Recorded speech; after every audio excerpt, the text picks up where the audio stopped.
Hello, I'm Gary Miller from Columbia University and director of the NEXUS Network for Exposomics in the US. I'm here with Dr. Kyle Walsh, director of the National Institute of Environmental Health Sciences, and we're going to talk about the Exposome.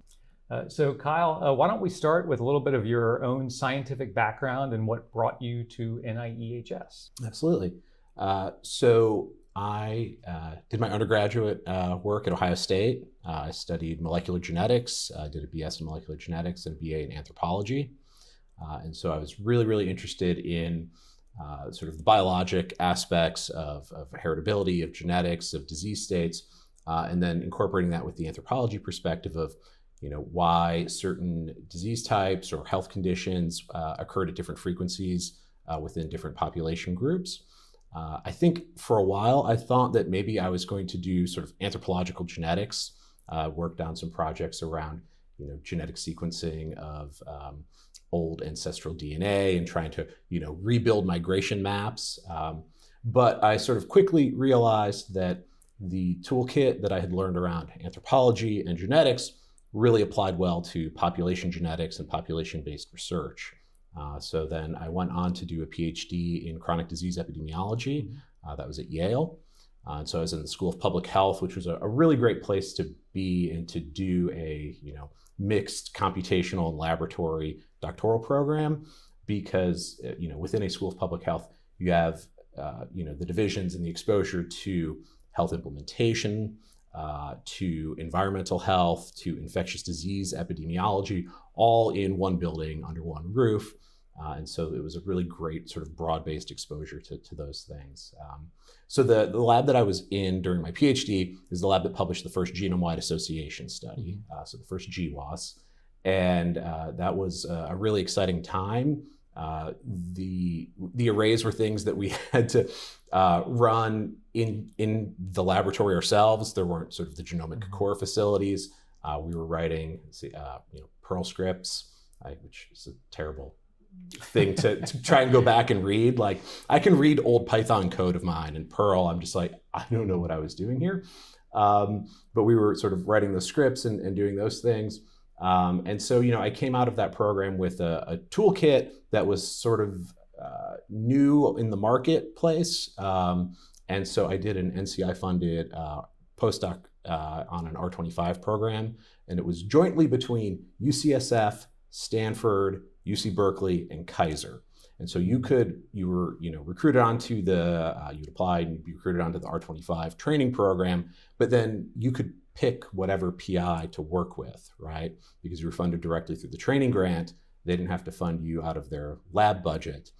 And so it was a really great opportunity to sort of go around the different campuses, meet with different labs, say, these are my interests, these are the things that I have learned, these are the things I'd like to learn, and find a good fit. So I ended up doing research projects during my postdoctoral work with folks both at UCSF and UC Berkeley, largely in cancer genetics and epigenetics, around childhood cancers, particularly childhood acute lymphoblastic leukemia with Pat Buffler, the Berkeley School of Public Health. And then within the neurosurgery program in the Brain Tumor Center at UCSF, working on adult and pediatric brain tumors. From there, I think we had very good success with the Genome-wide association study sort of platform. Those across different disease types, I think the results for childhood leukemia, for adult glioblastomas, have been some of the most highly replicable GWAS associations, but it eventually became a little bit maybe frustrating or just uninspiring to me to continue to find an inherited variant that was associated with the disease, to publish that in sort of this GWAS epidemiologic framework, and then assume that the laboratory people, the functional genomics people, were going to come in and learn how that functioned and how that interacted with adiposity or with environmental exposures, or how can we modify the effects of these genetic variants. And so at that point, I did additional training and postdoctoral work in the laboratory, doing things that I think, now looking back on it, it was cancer biology, but it really was a very sort of toxicology approach to these things. We used to, instead of AOPs, instead of adverse outcomes, we talked about MOAs, mechanisms of action, and it's like, it's kind of very similar ideas, right? Exactly. And so that was a great time, and I eventually joined the faculty there at UCSF. I was there for about 6 years before being recruited to Duke. And then at Duke, I came in and set up our division of neuroepidemiology, which again was very focused on brain tumors, but also Alzheimer's disease and stroke. And really we were looking at sort of the neuroepidemiology, the neurobiology of various neurocognitive disorders and how environmental factors and genetic factors sort of interplayed within the CNS, which again is tricky because there's a lot of times where you think you want to look at something or think you know how, and then you realize that the blood-brain barrier throws a curveball into how you're going to model stuff. And is this a systemic effect or a local effect? But it was a really great time, and I really enjoy being in the North Carolina area in the Research Triangle. A great honor. I was very excited to do it. And of course, instead of driving 20 minutes north to Duke, I now drive 15 minutes east to the NIEHS campus in Research Triangle Park. And it's just been a wonderful time and a really smooth transition, which perhaps we'll talk about. I did my second postdoc at Duke, so I'm very familiar with the area. I want to touch a couple of things you mentioned. One is that the sort of genetics piece and how genomics views some of these challenges with the disease. I like to make the comparison of that geneticists are looking at missing heritability, but on the exposome side, we're looking for the missing everything else. Yes. And I think it's a critical area. So you also mentioned like the idea that you were involved in this first genome-wide association study meant you grew up in the pre-GWAS era. Yeah. Can you talk some about how things were being done before we had GWAS? So, it's interesting. While I was doing undergraduate research in the lab, the Human Genome Project came out. And so even just on like a day-to-day sort of thing in the laboratory, that changed things remarkably because, we were looking at, this is going back to like my very first research paper, undergraduate work. It was an inherited deletion of exons 1 through 6 of MSH2, mismatch repair gene, associated with Lynch syndrome, so hereditary non-polyposis colorectal cancer. And we kept seeing the same mutation in apparently unrelated patients, right? And we thought, well, this looks like it might be a founder mutation that is, commonly inherited from a shared ancestor that these people don't know they have.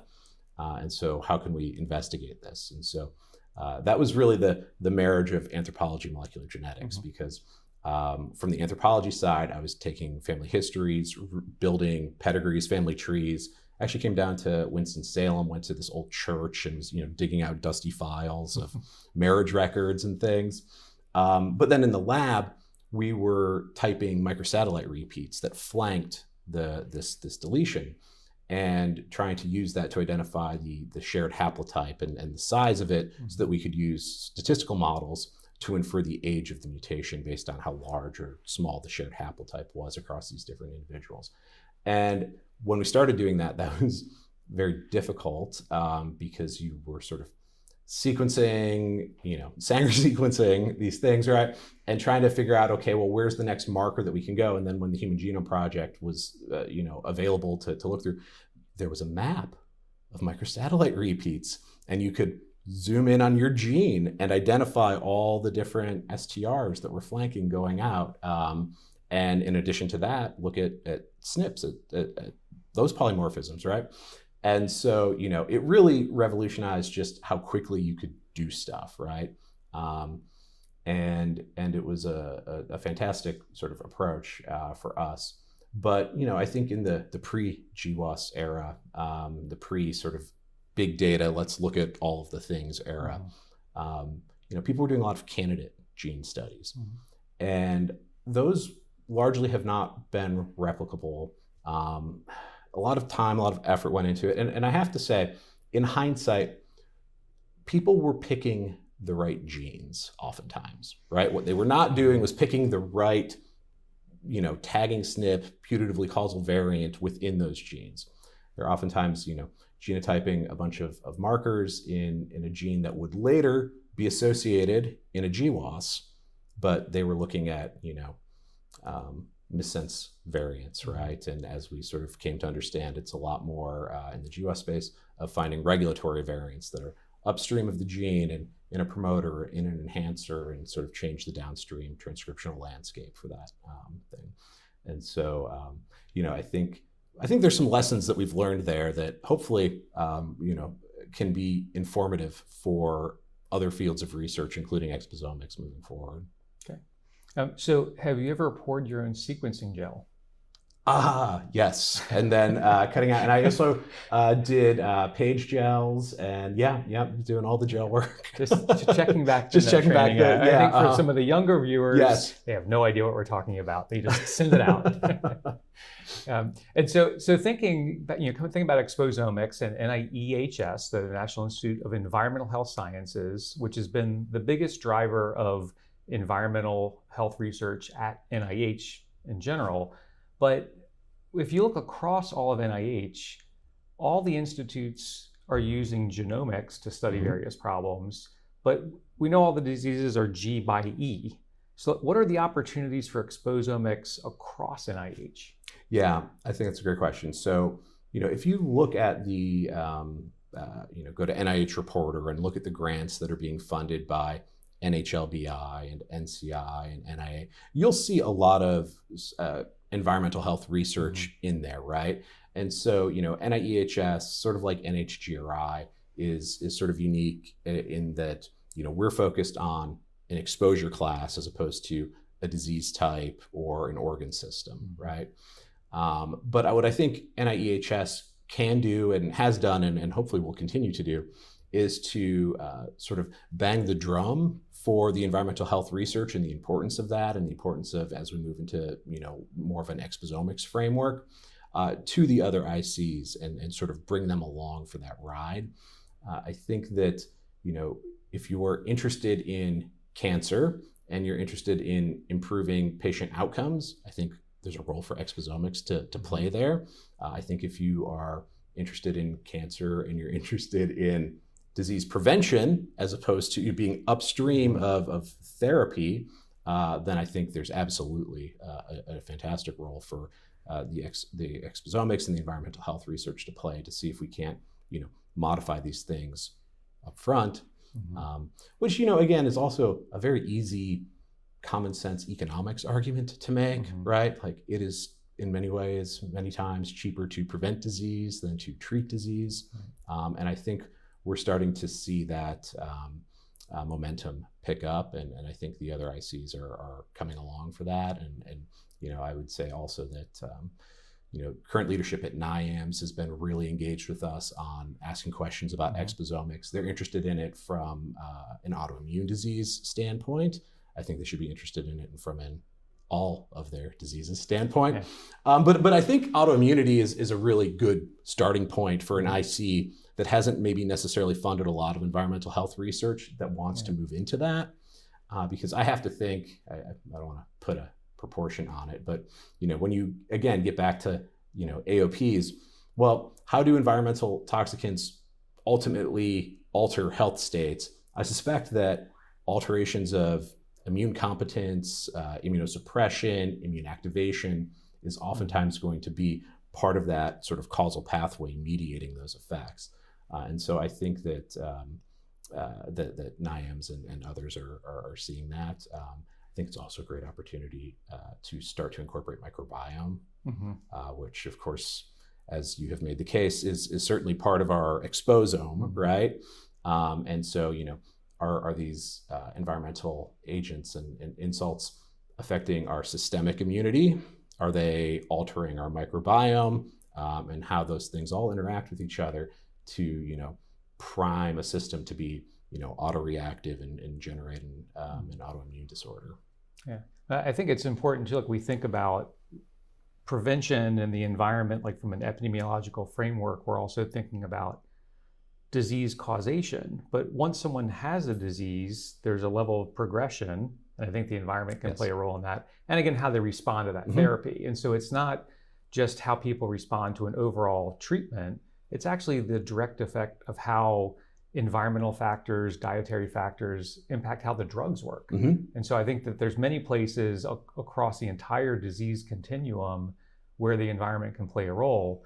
And I also think that a lot of these environmental exposures aren't just affecting one system, they're doing things that increase the vulnerability of the person. And so it might be that a person's high blood pressure and kidney problems are both being influenced by environmental exposures, but those are being studied at different institutes. That's right. At Yes. NIH. And I think this is a challenge of how we think more into this holistic view of human health Yes. and approach multimorbidities when we have a scientific structure that tends to break it down for practical reasons.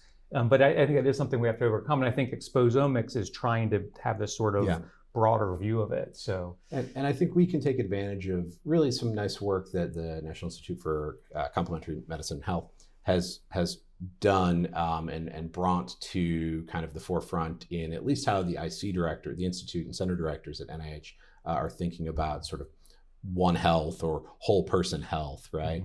And so they've really brought that framework in, and actually with what we're doing now with sort of our Make America Healthy Again strategy and how the NIH is going to work with itself, with its extramural partners, with other federal agencies to address many of these, chronic disease problems that America is facing, that we've been charged with investigating.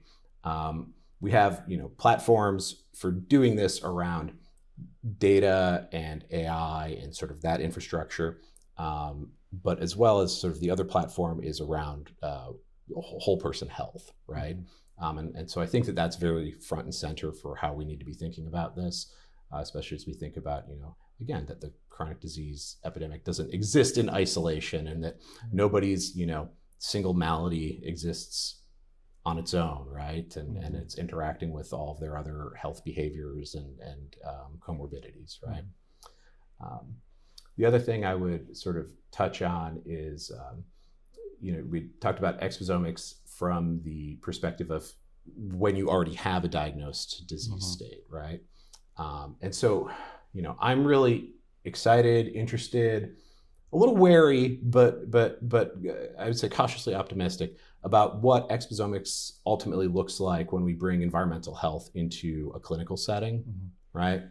And so I don't know, are we quite ready for that? Or is the average physician who's running a 12-minute appointment and 5 of those an hour, right, ready to say, well, here's what we learned from your genome and here's your exposome, and also you came in because you had an ear infection, right? Like that's a tight timeline for them. But in thinking about how we help the sort of clinical world embrace exposomics and sort of the totality of environmental exposures that their patients may be experiencing, I think one of the easier, maybe lower bar sort of places where we can have real impact and effect is in sort of endophenotyping things around, again, just because we were talking about NIEHS, I'll go back to the idea of lupus, right? So if you have lupus patients who have a lupus diagnosis, and so at this point, their environmental exposures almost certainly played a role in their development of that, but they've developed it, right? And so this isn't an etiology question. But within that group of patients that a clinician is seeing, you'll have some who will, have more relapses, right? You'll have some who develop glomerulonephritis. You'll have all of these sort of, other aspects. And so how does your exposome and how does, an exposomic study look where you're not doing sort of case control or large, population-based prospective cohorts, but rather a population of patients who all have, a specific disease type, and saying, how does the exposomics affect your health trajectory or your disease trajectory, right? There's a path where you can go here and, you'll still have lupus, but you're going to live a very full life that isn't sort of impaired by your condition. Or there's a different trajectory where, it can go more poorly. And what roles are the environment playing there? I think that's a place where the exposomic clinical integration can get some early wins, and really be understood as being extremely useful in that clinical setting. And so that's something that I'm hoping we're going to be able to move forward and push on. Okay. So you mentioned collaboration with other agencies. So we have a new agency in the U.S., the Advanced Research Project Agency for Health.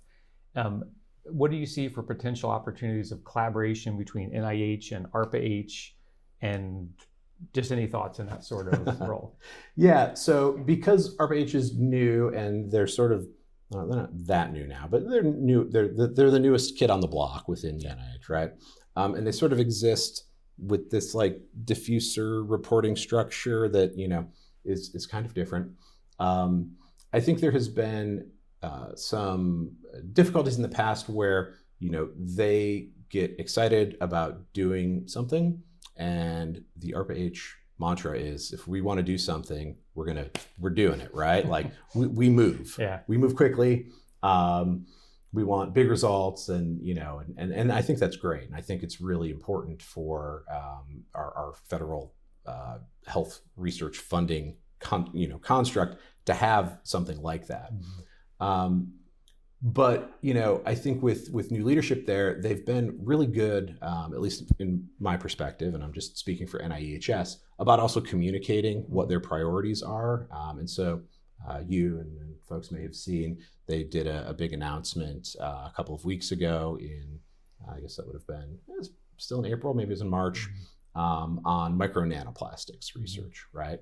And so we have been putting together some ideas around micro nanoplastics and what an RFA might look like, around coordinating centers, and what are the sort of needs in the field around, measurement standards and spike-in controls that, aren't polystyrene beads, that don't have the shape and the dimensions of things that we find naturally occurring in our bodies. And so, we talked to ARPA-H, and they were like, well, those are some of the things that we're thinking about doing. And I said, well, okay. We're talking about this too. Like, we can work together, or we can do something and you can do something. And like, how do we want to do this? And so ultimately I asked them, I'm like, well, how much money are you interested in putting toward this? And I believe it's going to be about $135 million, which is a big chunk of change. And it certainly was more than with all the other things we're tasked with, and and responsive research and emerging contaminants, more than we were going to be able to do. So I said, great. Thank you. Thank you so much, right? And I think they, maybe were a little surprised, at least Jackson, but I think that was a great opportunity, because again, like, I love when other institutes use their resources to fund environmental health research, right? Yeah.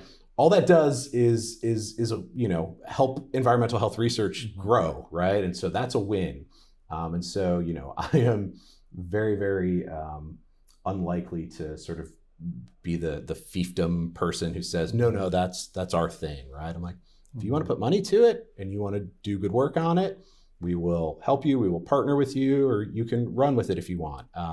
But we want to grow that pie for our extramural community to be able to apply for these things, and to drive discovery that's going to help public health. Right. And I think too, like, they're also in that initiative on the microplastics, is some of the technological things they want to work on are really like very methodological, and once they establish that, then NIH investigators can adopt them. Like, absolutely. So it really seems like a very nice collaboration for that, and it doesn't at all seem competitive in that way. And I think that's, to me, like, the more of those sort of collaborations we can get, the better. So I think it's been and they're looking at measurement standards. They're looking at tissue distribution, right? Potentially downstream remediation to get micro nanoplastics out of the body. But even simply by doing the work to have someone who is manufacturing and able to distribute test articles for micro nanoplastic controls, right, is going to be a huge value add to extramural investigators and intramural investigators at NIEHS, because you need those spiking controls for your, whatever MS sort of platform you want to run. Also, we have people who want to be doing in vitro and in vivo studies, right? And so again, unless you're going to sort of go out and naturally source those, or work with other groups to generate, weathered nanoplastics, it's again going to be much better for them to just be able to receive these, right, in sort of a NIST framework type of deal, so that they can use those for for their in vitro and potentially in vivo modeling. Okay. So over the last time that you've been the director, you've been learning a lot about the portfolio and clearly hearing a lot about Exposomics. What have been the most exciting things you've heard about on the Exposomics front? Great question. So I think I have been really surprised and a little impressed with just how far the analytic chemistry has come just in the last couple of years, really, right? And so, I have worked and collaborated and obviously is very familiar with, the HERE programs and those things. But the idea that I think that Exposomics ultimately can get to a place where it's I don't know if we want to maybe untargeted, right? I mean, the fact that untargeted Exposomics is feasible, I think is really exciting. I think it'll be interesting to see how that adoption goes, because obviously, like, sometimes you want to measure things you understand what it means. At the same time, personally, big fan of collecting as much data as you can, right? Even back in the genome days, like saving all the off-target reads, because you never really know, like, and then we had grad student go back through and read out viral DNA insertions, right? So I think, saving these data and doing it in this sort of untargeted way is going to be really powerful. I think the enthusiasm in the extramural community has been exciting to me, particularly around not sort of doing just Exposomics in isolation, but integrating Exposomics with genomics, integrating Exposomics with electronic health records, right? Integrating Exposomics with medical imaging, right? And so, I think, we're here today at the Global Exposomics Forum, in thinking about ways to collaborate. I think there's been a lot of progress made on data standards and harmonization and common data elements from the, Exposomics measurement side. And so now, as groups are looking more and more to integrate their Exposomic data with, again, medical imaging data or genomics data, what that integration framework looks like and how that translates from the way that investigators are doing it in the United States versus in Europe versus in, Asia, the global South, whatever, I think is going to be an opportunity for us to really drive coordination and have people think about this. So looking forward to seeing where we can move that. And so what are your thoughts on the use of artificial intelligence in this space?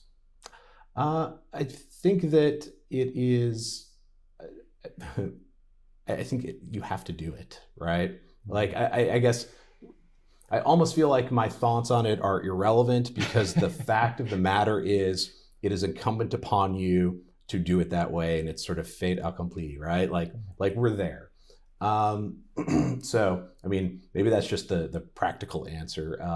But I remember sort of in the early days of even doing sort of like neural net stuff and people saying, "Oh, I don't really like this because it's sort of black box." I'm like, well, it depends what your question is, and is it fit for purpose, right? Like, if what you're trying to do is generate a signature that tells you who does and who doesn't need to receive this therapy or to get this tumor resected, or if it has like a 99.9 like area under the curve, like, I don't care that it's black box, right? Exactly. But if we're talking about developing a new therapeutic or trying to figure out what the toxicological like driver is, right, within some mixture, well, then you do need to know these things, maybe, right? So you can figure out what particular agent or class of agents needs to be viewed a little differently from the regulatory bodies, right? Mm-hmm. Or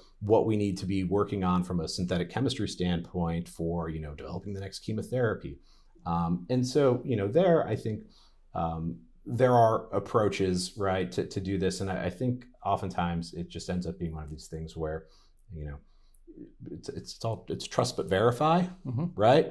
Mm-hmm. And so, let it sort of do a lot of the heavy lifting for you, and then come back to it, and then put on your I'm a scientist hat, not I'm a data engineer and AI person hat, and say, okay, I'm a scientist and this is my scientific question, and how do I get to that from this now much sort of now that we've reduced the dimensionality on this, mm-hmm. now I can sort of tackle this more effectively, right? Yeah, I kind of view the AI as a way to augment our thinking, not to replace our thinking. That's right, yes. We still need to do that part of it. So as we were talking about AI and how quickly things are shifting, what advice would you give for the young scientists coming up from a standpoint of what sort of training they would need, both in that computational part, but also just more generally in environmental health? Yeah, well, I guess from the AI perspective, I would say get familiar with it, right? Now, that doesn't mean that you have to, be able to sort of construct all of these models and thinking about again, this is, we're dating ourselves, but thinking about the Matrix and mm-hmm. you don't have to read the green code flashing down the screen, right? But there are many opportunities where AI can make your life easier and expedite things for you. And you're going to be busy if you are, a young investigator or mid-career investigator, senior investigator. But so where it can be a time saver, please, absolutely take advantage of it. And then I think the sort of more general advice is that, we are looking at a time point where I think it's going to be even more important than ever for our young researchers to be persistent. And that's sort of hard advice to give, but I've submitted plenty of grants that have done very poorly. And sometimes they did pretty well, but then reviewer 3 made it sort of tank the thing, and so it is what it is. That's the scientific landscape that we're in, and I don't think that NIH grant review and NIH grant making is a perfect process, but I think it's the best process in the world, right? And so we sort of have a don't let perfect be the enemy of really, really good. Mm-hmm. And so I think just keep at it, right? Keep trying, try not to get sort of deflated when these things come through. I like to look at my score on a grant and then wait 48 hours before I look at the pink sheets. That's hard to do. That takes maybe some discipline, but I tend not to look at the score. The pink sheets come out a little later. Even when the pink sheets come, I'm nope, I'm gonna leave those there for 2 days, right? And just sort of ruminate. So anyways, and for young people who want to be working really in the environmental health space, I think it's very important for them to think about, being really disciplined in the scientific method, being, again, really disciplined about either, keeping good lab notebooks, or if they're doing computational work about, their version control, all of these things that will really support their career in the long term. And to, be open to new ideas. I think the AI piece is one of those. I think there's always, a couple of years ago, not really many people were talking about micro nanoplastics, mm-hmm. right? And in 2 years, I don't know what sort of new emerging contaminant of concern we'll be talking about. But if you are a person who, like me, like I think yourself, really our entire department of HHS believes that the environment is a major and perhaps single greatest cause and influencer of long-term health and disease, then commit to that, and there will be lots of opportunities, I think. I tell most of the incoming students that the majority of their experiments will fail. The majority of their manuscripts get rejected. The majority of their grant applications will get turned down.